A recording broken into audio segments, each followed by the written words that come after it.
못난 건데 그러나 언젠가 주님을 보이라며 원망하고 있을 때 나에게 오셔서 사랑의 손길로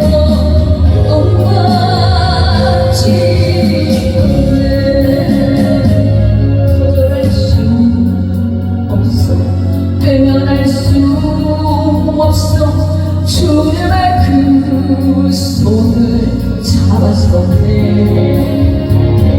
주님의 사랑에 무거운 눈물을 흘리고야 말았다네 그러나 언젠가 주님을 부인하며 원망하고 있을 때에 나에게 오셔서 사랑의 손길로 어루만지셨네 거절할 수 없어 외면할 수 없어 주님의 그 손을 잡았었네 주님의 사랑에 무거운 눈물을 흘리고야 말았다네 아멘. 네. 사랑의 주님 너희가 깨어서 나와 함께 기도하기를 원한다라고 그렇게 소원을 하시며 분부하시는 주님의 그 말씀에도 우리는 여러 가지 핑계를 대면서 피곤하다며 쉬고자 잠자는 우리의 연약함을 보게 하여 주옵소서. 오늘도 말씀을 통하여서 주님의 말씀을 듣게 하시고 보게 하시고 깨닫게 하여 주옵소서. 모든 시종을 주님 의지하오며 예수님의 이름으로 기도하옵나이다. 아멘. 오늘 말씀은 마태복음 26장 31절부터 46절까지 있는 말씀에서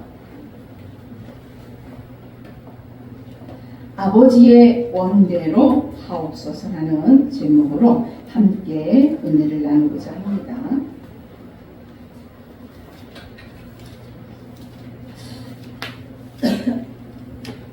부모는 자녀들의 행복을 위해서 몸이 아파도 끝까지 지켜주고자 하는 것이 부모의 마음입니다.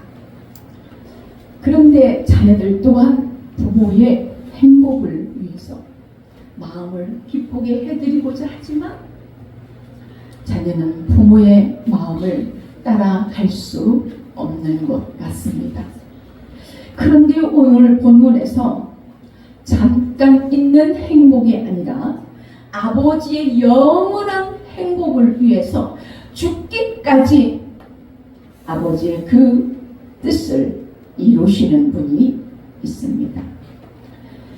우리 또한 영원한 행복을 위해서 어떻게 내가 해야 할까요?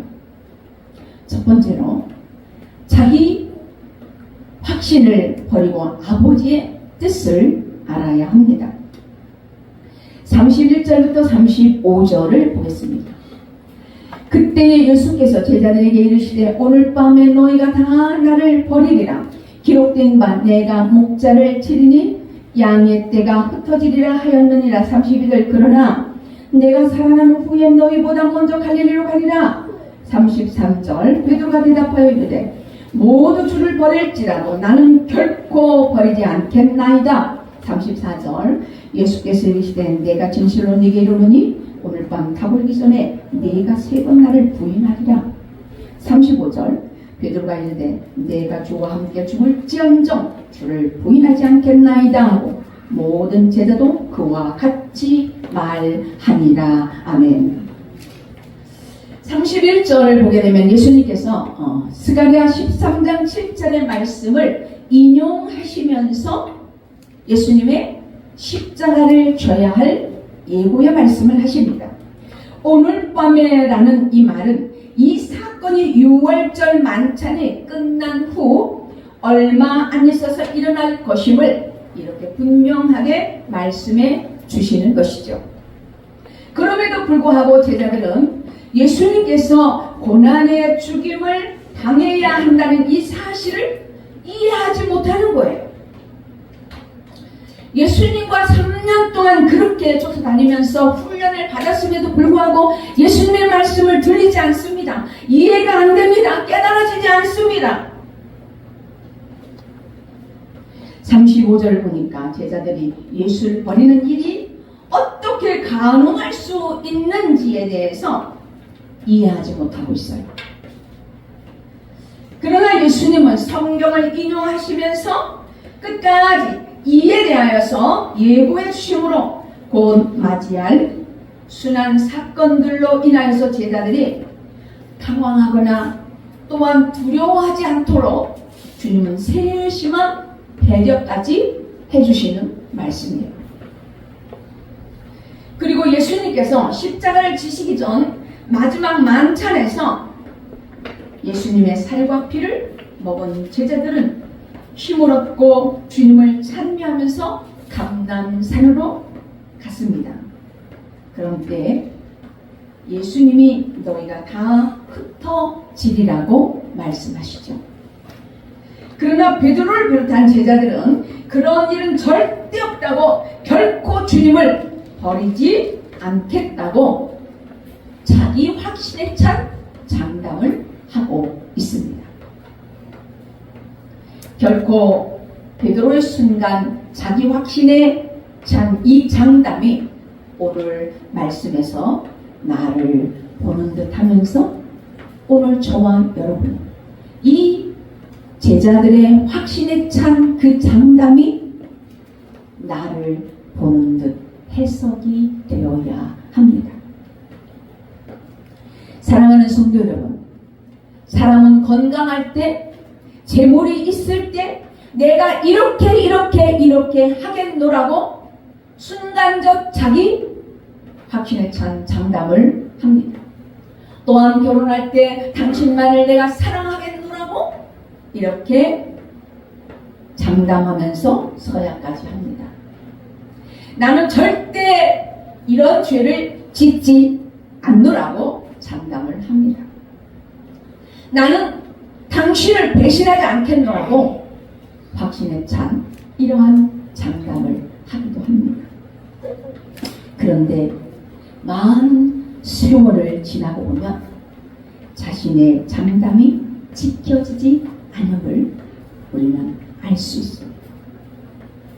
사람의 삶을 겪어보지 않고는 장담할 인생이 못 됩니다. 순간에 자기 확신을 버리지 않고는 아버지의 참 뜻을 알 수도 없습니다. 베드로는 결코 주님을 버리지 않겠다라고 자기 확신에 찬 장담을 이렇게 합니다. 그런데 주님은 내가 나를 버리리라고 하시면서 미리 알려주시는 거예요. 참, 이것이 주님의 제자들을 사랑하는 그 사랑의 마음이 아니겠는가 말이죠. 인생의 삶을 통해 겪어보지 않고는 우리가 알 수 없는 십자가가 있음을 알아야 합니다. 그런 일을 겪으면서 우리는 사람의 믿음의 대상이 아니라 사랑의 대상이라는 것을 배우게 됩니다. 삶의 이런 십자가를 통과하며 나의 인격적으로 신앙적으로 성숙해지는 것이죠. 그러므로 우리는 내가 아무것도 할 수 없음을 깨달으면서 인간적인 확신에 찬 이 장담을 버려버리고 아버지의 참 뜻을 알아가는 성도가 되시기를 주님의 이름으로 축복합니다.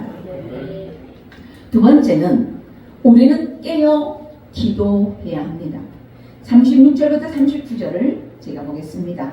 이에 예수께서 제자들과 함께 겟세마네를 하는 곳에 이르러 제자들에게 이르시되 내가 저기 가서 기도할 동안에 너희는 여기 앉아 있으라 하시고 37절 베드로와 제베데의 두 아들을 데리고 가실새 고민하고 슬퍼하사 38절 이에 말씀하시되 내 마음이 매우 고민하여 죽게 되었으니 너희는 여기 머물러 나와 함께 깨어 있으라 하시고 39절 조금 나아가서 얼굴 땅에 대시고 엎드려 기도하여 이르시되 내 아버지여 만일 할만하시거든 이 잔을 내게서 지나가게 하옵소서.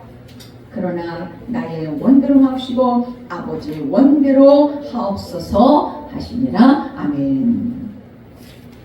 오늘 본문에 주님은 죽음을 앞두고 겟세마네라 동산에 나가서 마지막으로 하나님께 기도하시면서 최후에 준비하시는 예수님의 모습을 우리는 죽음을 맞이하는 예수님의 인간적 그 고통과 고뇌와 그 갈등을 생생하게 우리는 읽어낼 수 있습니다.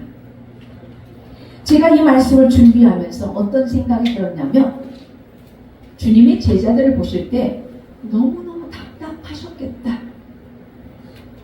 이렇게까지 주님이 가르쳐 주시고 양육하시는데도 불구하고 알아듣지 못하고 깨닫지 못하고 이해하지 못하는 제자들을 볼 때 얼마나 답답하셨을까. 제 마음도 준비하면서 답답하더라고요. 실로 예수님은 우리와 다를 바 없는 연약한 육신의 몸과 성정을 지니신 분이었음을 깨달을 수 있는 대목이지요. 겟세마네라는 이 겟세마네는 기름을 짜는 기회라는 뜻입니다. 주님은 모든 인류에게 구원을 주시고요. 구원 때문에 겟세마네로 기도하러 올라가셨습니다. 다시 말씀드리면 우리에게 기름을 주시고자 피와 땀을 짜내시는 것이죠. 우리도 가족 구원을 위해서 내 피와 땀을 짜낼 정도로 애통하는 기도가 있어야 할 줄로 믿습니다. 깨어 기도해야 합니다. 주님은 제자들에게 깨어 기도하기를 원하지만 기도하지 못하려는 것을 아시고 너희는 이 입구에 앉아있어. 여기 앉아있어. 라고 하시면서 베드로와 야고보 요한을 데리고 좀 더 너희는 가까운 곳으로 가자 하고 세 제자를 데리고 가십니다. 너희는 나의 모습을 보고 함께 깨어 있어서 기도하기를 원하셨던 것입니다. 주님이 보실 때 나를 위해 기도해 줄 사람이 아무도 없음을 아시고 함께 가서 기도하기를 원하지만 역시 주님 홀로 기도하시는 모습을 보게 되죠. 인류 구원을 위해서 십자가 지러 가시는 길에 제자들을 데려가시면서 나와 함께 있으라고 해도 알아듣지 못합니다. 깨닫지 못합니다. 이해를 못합니다. 어쩌면 이렇게 이해를 할 수 없을까? 깨닫지 못할까?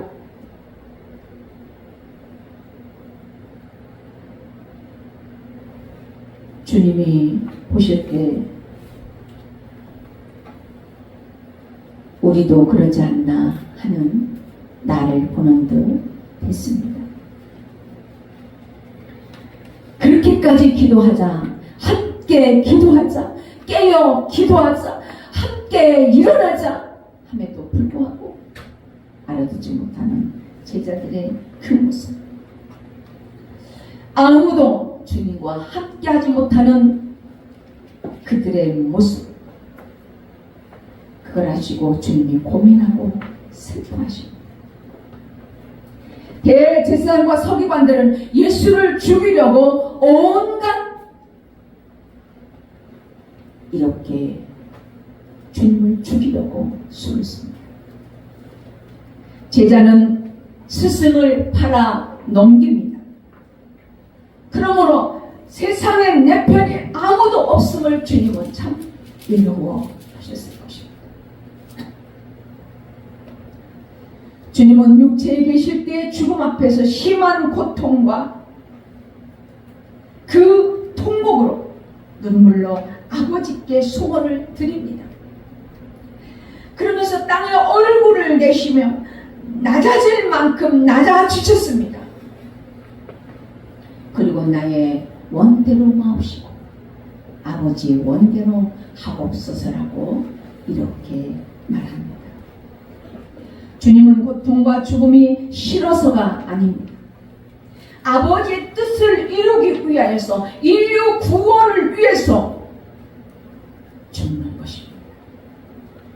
사랑하는 성도 여러분, 내 가족 구원을 위해서 내가 죽어지지 않으면 강팍한 마음을 그 마음을 녹일 수 없습니다.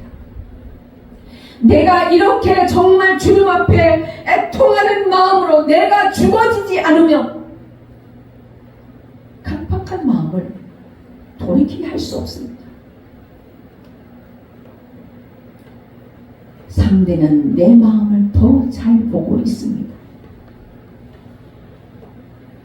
내 육의 옛사람이 죽어져야 아버지의 뜻과 내 소원이 일치가 되고 우리 기도를 들어주십니다.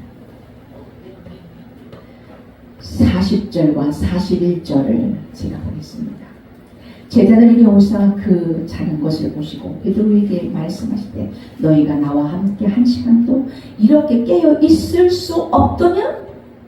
40절 시험에 들지 않게 깨어 기도하라. 마음에는 원이로되 육신이 약하도다 하시고 아멘.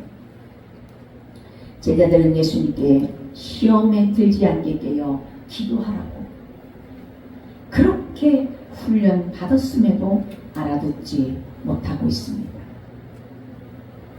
그래도 주님은 제자들의 육신이 약한 것을 아시고 제자들의 그 잠자는 모습, 그래 피곤하니? 자라, 푹 자라. 아마 주님이 이런 마음이었을 것입니다. 왜 제자들만 그러겠습니까? 오늘날 우리도 기도하고 전도하고 예배 중심으로 가야 한다고 해도 그것도 알아듣지 못합니다. 자기가 주인에서 살아가면서 나는 천국 가는 것을 확신한다고까지도 이렇게 말을 하지요. 한 시간도 깨어있지 못하면서 천국은 장담하고 있습니다. 오늘날 교회는 다녀도 술 중독에다 여자 중독에다 깨어나지 못하는 이런 사람들이 너무도 많습니다. 그런데 이렇게 세상 중독에 깨어있지 못하는 사람들이 꼭 시험에 들어요. 깨어있는 사람은 어떤 시험이 와도 그 시험을 능히 이길 수 있는 힘이 있는 줄로 믿습니다. 그런데 깨어있지 못하는 사람이 꼭 시험에 들고 내가 이래서 저래서 이유가 많아요.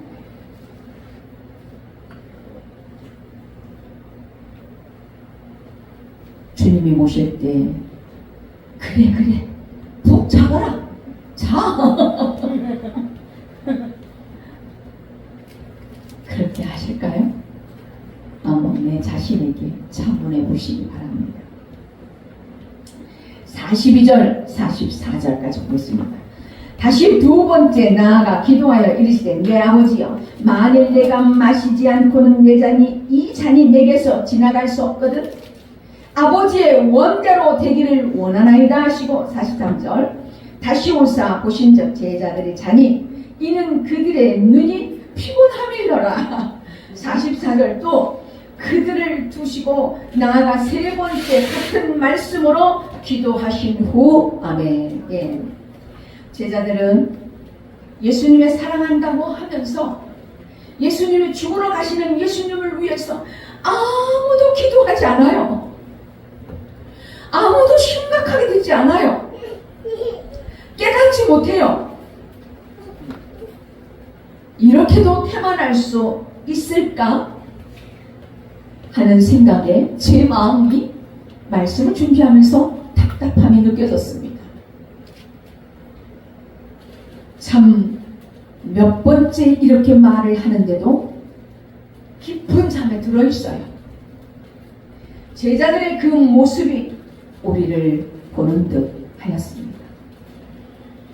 주님은 죽음을 앞에 두고 초긴장하면서 기도하시는데 제자들은 피곤하다고 이렇게 깊은 잠에 들어있습니다. 사랑하는 성도 여러분, 기도해야 할 때 피곤하다고 기도하지 못하는 사람은 왜 피곤한지 아십니까? 영적으로 깨어있지 못하기 때문에 피곤함이 오는 것입니다. 여러분, 기도하려면 피곤하다고 그러시죠? 그 피곤함은 내가 영적으로 깨어있지 못하고 눌려있기 때문에 피곤이 나를 짓누르는 것입니다. 성경 말씀을 읽으라고 해도 안 읽어요. 성경을 보라고 해도 안 보아요. 성경을 못 보면 영상을 보세요 라고 해도 안 봅니다. 피곤하다, 안 보인다, 이유가 많아요. 제자들이나 오늘날 인간의 본성은 다를 바가 없는 것 같습니다. 그러나 주님은 제자들이 잠들어 있는 것을 보시고 그래 자거라 하시면서 주님은 혼자 기도합니다. 여전한 방식으로 기도하십니다. 사랑하는 성도 여러분, 날마다 깨어있지 못해서 내 앞에 시험거리가 온다 할지라도 하나님의 성전 교회를 찾아야 합니다. 성전 중심으로 기도하면서 말씀 곁으로 나를 해석하고 원인을 찾고 회개하며 나아갈 때 반드시 주님이 인도하실 줄로 믿습니다. 일어나 걸어가라! 주님이 우리에게 말씀해 주실 줄로 믿습니다. 캄캄한 인생길이 환한 빛으로 인도해 주실 줄로 믿습니다. 캄캄한 인생길 홀로 걸어가다 지치고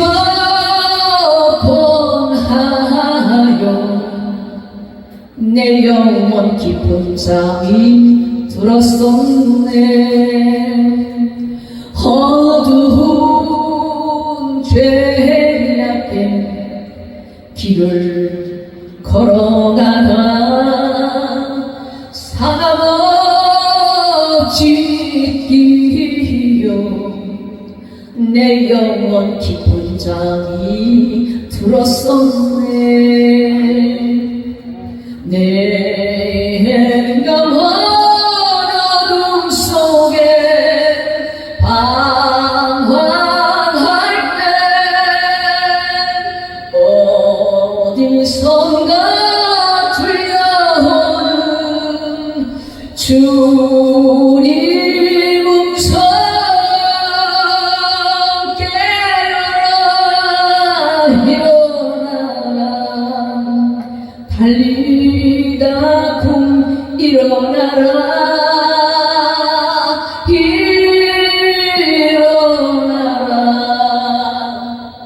죄악에 잠자던 영혼아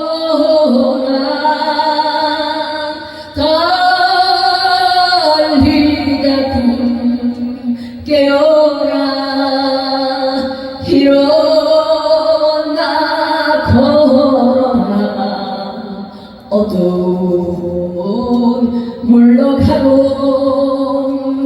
새날이 다가오네. 주님 오신 날 멀잖아네. 어둠 속에 잠자던 영혼 일어나라 일어나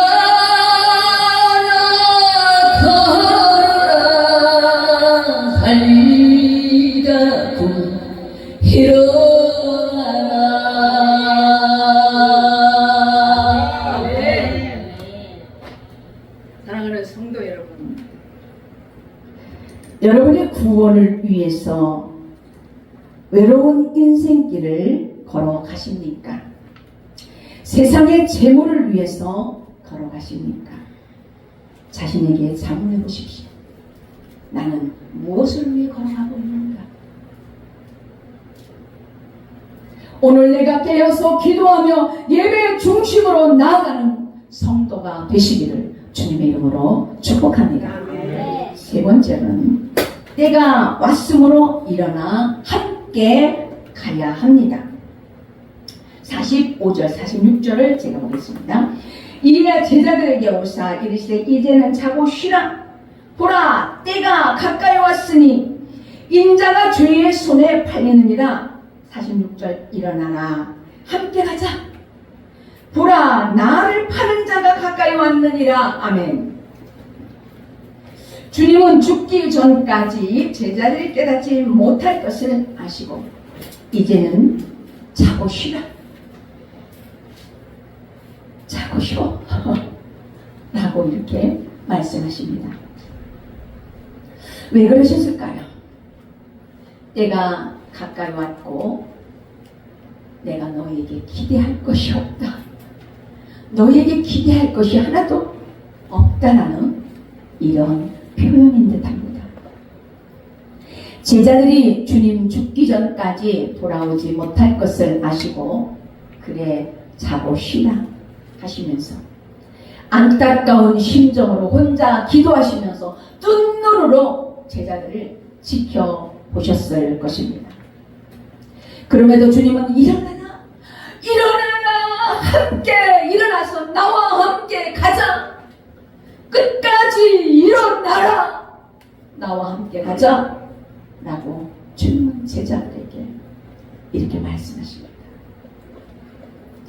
사랑하는 성도 여러분, 우리도 날마다 내 가족에게, 이웃에게, 믿지 않는 사람들에게 그들의 구원을 위해서 일어나 함께 가자, 우리의 권면하며 기도해야 합니다. 주님은 제자들의 구원을 위해서 얼마나 안타까운 심정으로 일어나 함께 가자, 나와 함께 일어나 가자라고 이렇게 하십니까? 주님의 깊은 마음을 우리는 읽어야 합니다. 그러므로 우리도 내 가족 구원을 위해서, 이웃의 구원을 위해서 주님의 마음을 닮아가야 합니다. 가족이, 이웃이 안 돌아와도 땀방울이 피가 되도록 기도하는 그 모습을 보여주어야 합니다. 내가 그 모습을 보여주면 언젠가는 돌아오게 될 줄로 믿습니다. 예수님은 인류 구원을 위해서 그 아픔의 고통을 다 겪으셨습니다. 끝까지 참아내셨습니다. 끝까지 승리하셨습니다. 사랑하는 성도 여러분, 우리 가정에 내가 먼저 믿는 제사장으로 나를 세워주셨습니다. 그러므로 남편이, 아내가, 자녀가 바람을 피우고 부도가 나고 암이 걸리고 속을 썩여도 그 아픔의 고통을 내가 참아내야 합니다. 말씀으로 기도하는 것을 그 식구들에게 보여주어야 합니다. 힘들어도 일어나 함께 가자고 인내하면서 기도하는 가족들에게 보여주는 여러분이 되시기를 주님의 이름으로 축복합니다. 말씀을 마칩니다. 내 힘으로 질 수 없는 인생의 십자가가 있어도 말씀으로 기도하며 나아갈 때 아버지의 원대로 살아가는 인생이 되는 것입니다. 내가 죽을 때까지 식구들의 구원을 위해서 일어나 함께 가자고 권면하면서 말씀으로 기도하는 성도가 되시기를 주님의 이름으로 축복하며 아버지의 원대로 이루어질 때까지 이렇게 말씀과 기도하는 저와 여러분이 되시기를 주님의 이름으로 축원합니다. 기도하겠습니다. 사랑의 하나님, 영원한 행복을 위해서 우리는 나의 소원이 아닌 아버지의 소원대로 살아가야 합니다. 아버지의 소원은 인류를 구원하시기 위해서 죽는 것이라고 합니다. 그러므로 내 가족의 구원을 위해서 내가 죽는 것이므로 가족이 힘들게 하여도 암이 걸리고 속을 썩여도 끝까지 십자가의 잔을 마시며 말씀으로 기도하는 우리의 모습을 보여주어야 합니다. 나의 확신을 버리고 아버지의 뜻을 알게 하옵시고 가족의 구원을 위해서 깨어 기도하며 끝까지 일어나 함께 가자고 권면하는 우리 모두가 되게 하여 주시옵소서. 예수님의 이름으로 기도하옵나이다. 아멘.